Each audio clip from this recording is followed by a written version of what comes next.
sometimes, when you're a blogger or whatever, you're always looking for something to talk about. You're like, oh my God, it's like once this crazy stuff that's happening in the world, once that whatever the incident wraps up is there going to be anything else to talk about? Geez, what kind of video am I going to make? I can't even keep up to the topics. Like, I mean, it's just like, wow, yes. And I'm really, and I know this myself, like that I'm really in a niche of, like, say, the World War III. Yeah, I talk about the economy a bit, but you wouldn't call me an economist by any stretch of the imagination. But it's like, I can't keep up to it all. It's just so crazy. But sometimes there are certain things that you have to bring up, like Trans-Pacific Trade Partnership, CETA. Those things are still kind of going on. But something that's really important, I don't have all the details on it. So again, I'll throw out these little nuggets for you and these little crumbs and see what you could track down. And again, with my audience, if you're joining my channel for the first time, you have to understand, I have a very special audience. No, I'm not just kissing their ass now, but I do have a very special audience. They help me out. This is not just my channel. I'm the host of it. I'm the show-off ass clown that makes videos. But I make videos and I discuss it with my audience all the time, and a lot of times they throw me information. I always tell them, I don't mind getting private messages and stuff like that. I don't care if I'm the first man to break the story. The message is way more important than the man to me, like that, because I'll get there. Don't worry. I'll find it eventually. But if I can't keep up to it all, what I ask people is post your links down below for stuff, because you guys know I'm horrible for. I'm a one-man show, and you kind of get what you pay for with a free show, right? So I don't have time to edit and show you every link that I find, because I just go through so much stuff. I work probably average 9 hour days. If I really, sometimes it's even more than that. Pretty much from the time I'm awake to the time I go to sleep, I'm researching stuff. And I know it sounds ridiculous, but actually, I don't go at it really hard. I take everything in leisure time so I don't burn myself out, because I know I can never get to the end of the tunnel. I know I can never get all the information for it. I know I can never get it all out fast enough. That's why I rely on my team, my peeps. You know who you are, all there with all my peeps. You guys post links and you show me stuff, and you're like, hey Reg, you might have missed this. Here's a dot for your next update or whatever might be talking about. And that's why I ask my audience to do that, is to share, because if I miss, at least you guys will see it. And then I might catch it, like 5 months. It's like, yeah, well, we knew that 5 months ago. I sent that to you 5 months ago, and you didn't look at it. Jackass. I get that a lot too. I told you. It's like, I get that all the time.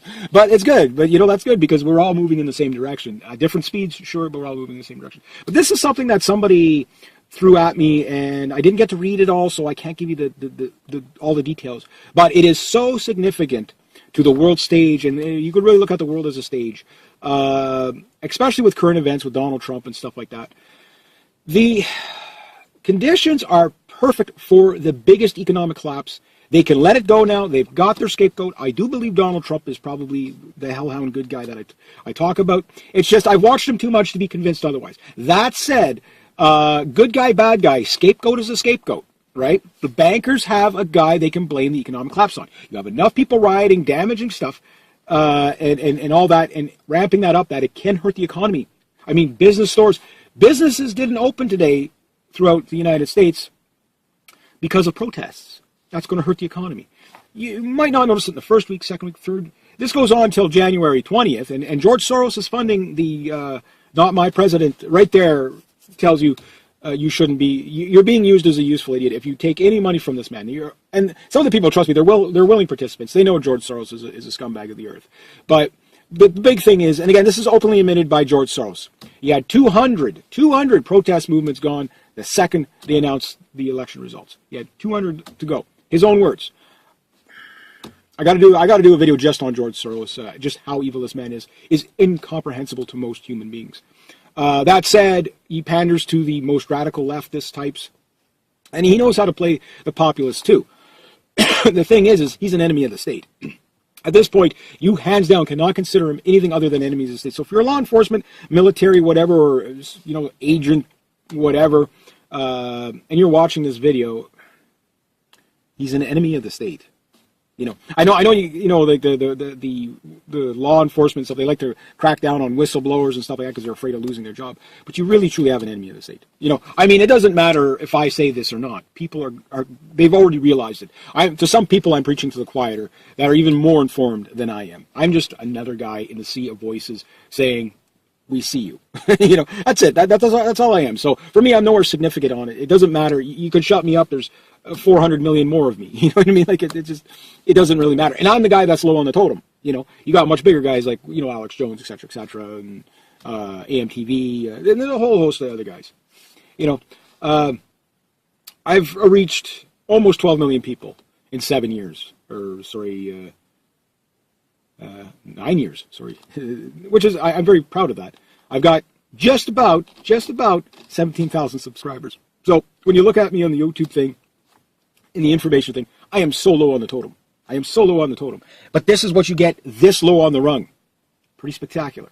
So the economy is being set up perfectly, like I say, for the Civil War, the race war. It's there. I am taking credit for that. I called it right. Yes, I was wrong about Donald Trump, but I was right about one thing. Hillary would win the election, but she didn't win the Electoral College. So she won the popular vote, but I do believe the Steve Pieczenik crowd probably did intervene on the electoral. There was fraud on both sides. You got to call it as you see it. Again, I try to be as fair as I can. So the Trump side, there were people that mattered manipulating the system. There's no doubt about that. And I'm not talking about busing people from here to there to manipulate the vote. Again, how many dead people voted for Hillary is unbelievable. And how many people were bussed for, and openly admitted by Democrats that they've been doing this since 1957, taking busloads of Democrats with faulty IDs or no IDs and just voted. Why do you think they want a bomb out there saying, yeah, if you're illegal, you can vote, there'll be no backlash for you? So how many people went out and voted 10 times? There's one guy on his Facebook talking how he voted 3 times at 3 different polling stations and he's off to do it again. This guy is a traitor to his country. And these are the types that are always calling for rights and human rights and stuff like that and democracy. And they completely, don't practice what they preach. So why this is important is these useful idiots it's not so much are they busting this over what, this ideology. It's not. What was the likely outcome of all these protesters in the streets for the next 3 months, which I think it's going to die down. I just don't think it's going to build the momentum. The leftists, they're going to lose. They've already lost. They've already lost. If the vote if it was a complete, honest vote all the way, Electoral College, the popular vote, I can guarantee you, if it was 1 vote per person for legal person and living people only, Donald Trump probably won by a landslide. I said he would probably win. But like George Soros said, that he knew Donald Trump could win with a landslide, but they weren't going to let it happen. However, somebody went against George Soros. So what I'm watching out for now, and if you guys see something, let me know. Bodies. I'm watching for bodies. I'm watching for people in the electoral process to drop dead. Accidents, suicides, the usual stuff. Somebody just went against George Soros. Now, there could be a weird twist here. And I started to think about it. We know how evil Henry Kissinger is. We know how evil George Soros is, those who follow my channel. And we know Steve Pieczenik he's an ex-CIA guy, and he seems like he's a good hellhound, but he's still in that system, and he still kind of advocates for some of those older Cold War kind of guys, stuff like that. He does seem to be credible. But how is he a gray area hellhound? Meaning he's a good guy, but he's going to do shady things. The Machiavellian, for the greater good, ends justify the means type of thing. He could be. Now, we could see a really weird play. We have an indication that Henry Kissinger is in this coup with Steve Pieczenik. He mentions it himself. Now, if anybody could rig the election, it's Henry Kissinger. Henry Kissinger for sure. Now, here's the double whammy. Something, again, maybe Trump's being played, maybe not. Maybe Trump is going to be a more wild card than maybe he's... the best way to be an agent is to be a double, triple, counter, triple agent. Always stay one above the other guy. Henry Kissinger probably helped steal the election for Donald Trump in the sense of countering, because he would know exactly where George Soros would be rigging. He would know that. He would know that in a second. So we know that George Soros polling machines had incidents. I heard about at least 3 incidents, but I'm sure there's probably thousands of incidents. And how many people pressed their button, said, okay, I'm done, and walked away and didn't notice that it defaulted to Hillary? We'll never know that. So again, they would know where to make sure that the George Soros machines didn't count. And that gets your Electoral College. That's how they would do it. Get it right at, so that when they filter it back to, it's supposed to be, the way it was explained was something like 5,000 machines would be sending all the information to one machine to count everything up. And that's where they do the manipulation. But it wouldn't matter because it was such a landslide for Donald Trump, he would have won anyway. You know what I mean? Now, he lost the popular vote. And it's the 5th closest election in the United States that's ever happened. Now, this is important before I lead up to what I'm talking about. So on Hillary's side, you have George Soros funding the project, okay, to get Hillary elected. And George Soros is doubling down on that, like you would expect him to. But Henry Kissinger is behind the scenes working with Steve Pieczenik, who is definitely openly working for Trump. Not directly, but you never know. But it does sound like, just the way Steve Pieczenik thanked the Trump family for stepping up, it does sound like this was a CIA-type operation. That said, does that mean Trump isn't who he says he is? No, I think Trump is who he says he is. I think he stands for what he says. He's just either he's the best chess poker player in the world, or he is the real deal. That's the only conclusions you can draw for what he stands for. So it's getting a little bit chilly here. So, yeah, doesn't mean they won't use him and then hang him out to dry after. Now, that said, the election was probably supposed to go to Hillary because the factions were fighting. So Henry Kissinger probably, these people eat their own young. They'll sit down and shake each other's hand while they're stabbing each other in the back. They're just disgusting human beings. So Henry Kissinger rigs it for Trump to overthrow Soros. Soros must be pissed about this by now. I could see Henry Kissinger actually having George Soros assassinated. Yeah, it's that crazy. Now, why would he be doing this? They both work for the Rothschilds. So there's got to be something else going on far beyond. This is speculation. I get this. Or they're both in on it together like always. World War I, World War II, go back to the Boer War. They always fund both sides. If you blow up the bridge, we pay the bankers to rebuild the bridge. Right now, all the infrastructure spending that Trump is going to do is going to help the bankers. So he's not bailing out the banks. He's actually doing stimulus. He's doing something that's kind of honest. But the people we hate the most are going to benefit in that type of thing. So I'm still not saying Trump's a bad guy or nothing like that. What I'm saying is that you have to look into that gray area. So don't utopianize Trump. Let his actions speak. If we see him, pardon Edward Snowden, it's a win for us and the other ones. If we see him bring jobs back to the States, even though I'm in Canada, I know that'll eventually trickle here. If we see him go after NAFTA, we see him go after globalism. Even if they're rigging it to go back that way, they're doing it in the right direction. But it's the next guy that we can get in to get rid of this whole system altogether and keep it honest. Let the chips fall where they may. Now, that said, Kissinger's on one side, Soros on the other side. They don't tell Clinton. They let Trump take it. And Soros goes out, funds the Black Lives Matter, the Not My President protests worldwide. They're in Germany. They're everywhere. Over 200 they got 200. This guy has unlimited amount of money. He's not spending his own money. He's spending your money. You're funding your own overthrow. Why? Because all this money that goes to the United Nations, that's where it goes to. It goes to guys like George Soros and the Rothschilds and Rockefellers and stuff like that. That's why you can never track the stuff. Here in Canada, we give $400 million to the United Nations. None of it hardly we can track. You know what I mean? So where do you think it ends up? And then all these things pop up after we fund them, right? 2 and 2, put it together, you figure it out. So they do that. They get the destabilization they want. They'll get the martial law, which will definitely cripple the economy, particularly just before Christmas. You get this massive economic collapse. That's why I say don't keep any more money in the bank than you're willing to lose. And food, bread, bullets, whatever you need, bandages, get that stuff. Gold, silver if you're into that, but I would put my concentration on things you can eat. Food will be so valuable when you can't afford it. Now, that said, the economy goes. They just put in a law, or are about to put in a law in the EU to get rid of cash, and you see it happening in India right now. Now, mind you, what's going on in India and Egypt, I think that's the early rumblings of the global financial collapse. Last time it started in Greece and Spain and Italy and stuff like that, and in Ireland, but now I think it's going to start in the Middle East and in India, South Asia. That economic collapse is going to hurt trade somewhere, just to jam up the system enough to slow it down to get a global financial crisis, making the 2008 look like a picnic. That was the speed bump. A lot of people don't understand that. That was the speed bump. That is not the crisis. That is not the crisis. It was a crisis, but that's not the crisis that should have happened in 2008. It should have been much, much, much bigger. Now, that said, there's also, next year's a debt jubilee. That's something to keep on. Now, that said, could they call a debt jubilee, which would be good? Wipe all the slates clean everywhere? Fine, but then you have to bring in the 2018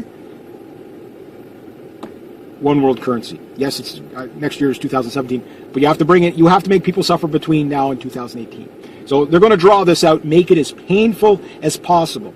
Millions and millions and millions of people are going to die. Just simply, if you need medication to survive, you better have it now. If you are a person that, like pensioners, if you're like 92, your pension is going bye-bye.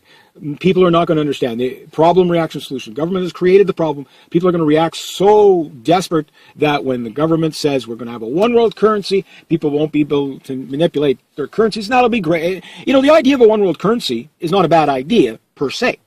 The problem is who controls the currency and the rights to print. And that's the argument the Chinese have right now for their world reserve currency status, to print the SDRs. Now, when they can, which is special drawing rights, meaning they could print any denomination. But the problem is it's not even going to, they're getting rid of cash. They're already doing it, I think, in Sweden and Norway. They're going to get rid of, they're doing it in India as well. They're going to get rid of cash.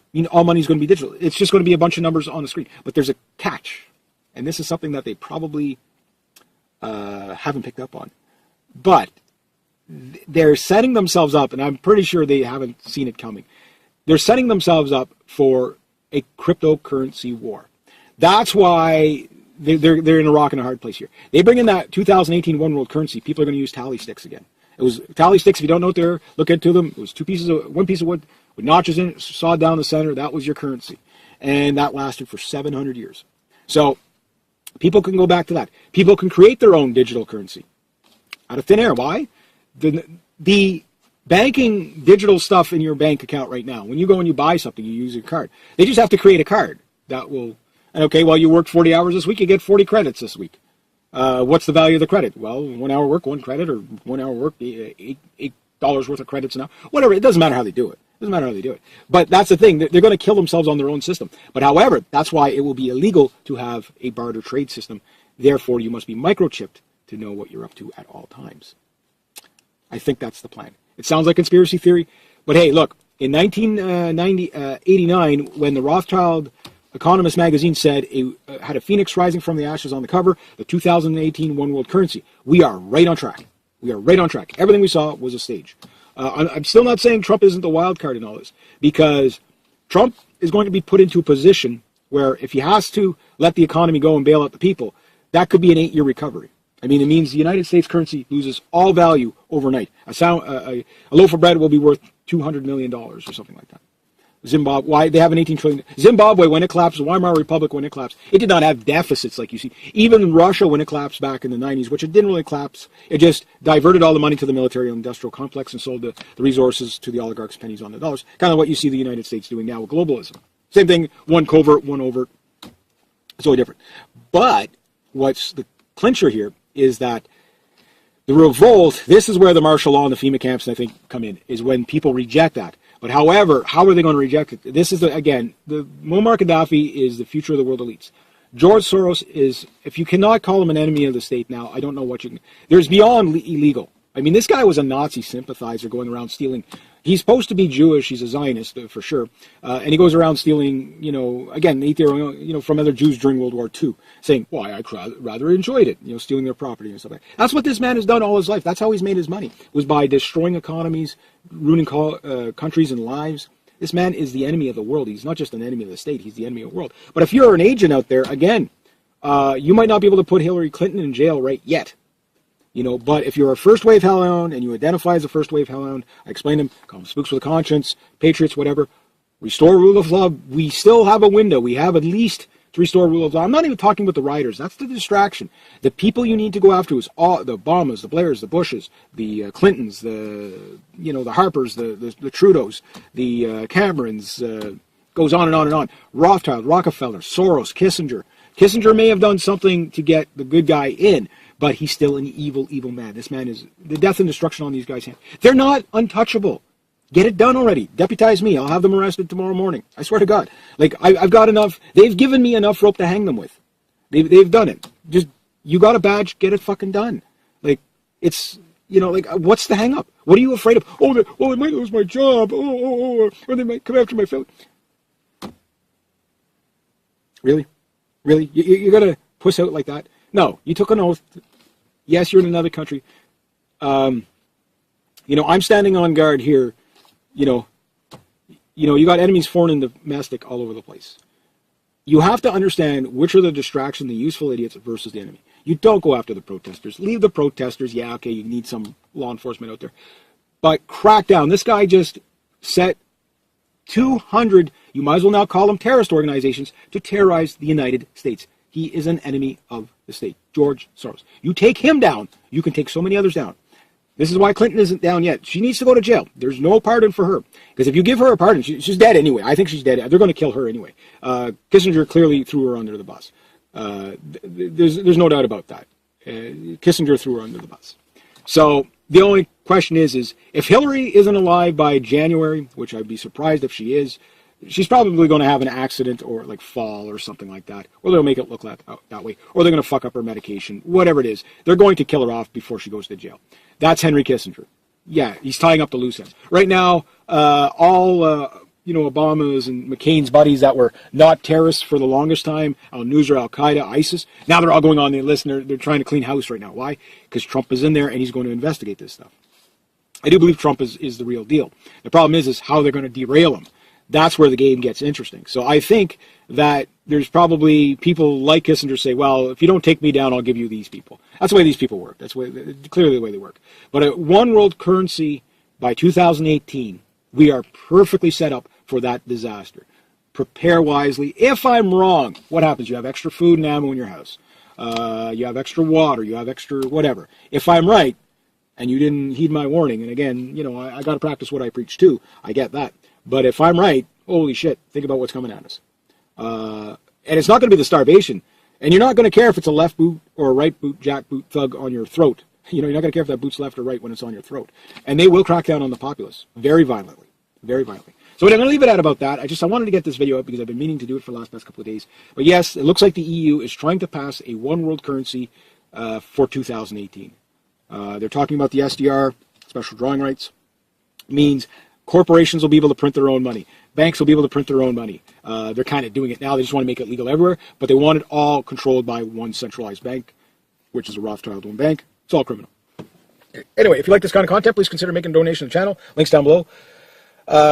Next to that, right, subscribe, share, comment, like. Be true to yourself. Be true to others. Always do the right thing. And have yourselves a great day. G'day, hi, and welcome. All right, sometimes, when you're a blogger or whatever, you're always looking for something to talk about. You're like, oh my God, it's like, once this crazy stuff that's happening in the world, once whatever the incident wraps up is there going to be anything else to talk about? Geez, what kind of video am I going to make? I can't even keep up to the topics. It's just like, wow, yes. And I'm really, and I know this myself, like that I'm really in a niche of, like, say, the World War III. Yeah, I talk about the economy a bit, but you wouldn't call me an economist by any stretch of the imagination. But it's like, I can't keep up to it all. It's just so crazy. But sometimes there are certain things that you have to bring up, like Trans-Pacific Trade Partnership, CETA. Those things are still kind of going on. But something that's really important, I don't have all the details on it. So again, I'll throw out these little nuggets for you and these little crumbs and see what you could track down. And again, with my audience, if you're joining my channel for the first time, you have to understand, I have a very special audience. No, I'm not just kissing their ass now, but I do have a very special audience. They help me out. This is not just my channel. I'm the host of it. I'm the show-off ass clown that makes videos. But I make videos and I discuss it with my audience all the time, and a lot of times they throw me information. I always tell them, I don't mind getting private messages and stuff like that. I don't care if I'm the first man to break the story. The message is way more important than the man to me, like that, because I'll get there. Don't worry. I'll find it eventually. But I really, if I can't keep up to it all, what I ask people is post your links down below for stuff, because you guys know I'm horrible for, I'm a one-man show, and you kind of get what you pay for with a free show, right? So I don't have time to edit and show you every link that I find, because I just go through so much stuff. I work probably average 9 hour days. If I really, sometimes it's even more than that. Pretty much from the time I'm awake to the time I go to sleep, I'm researching stuff. And I know it sounds ridiculous, but actually, I don't go out really hard. I take everything in leisure time so I don't burn myself out, because I know I can never get to the end of the tunnel. I know I can never get all the information for it. I know I can never get it all out fast enough. That's why I rely on my team, my peeps.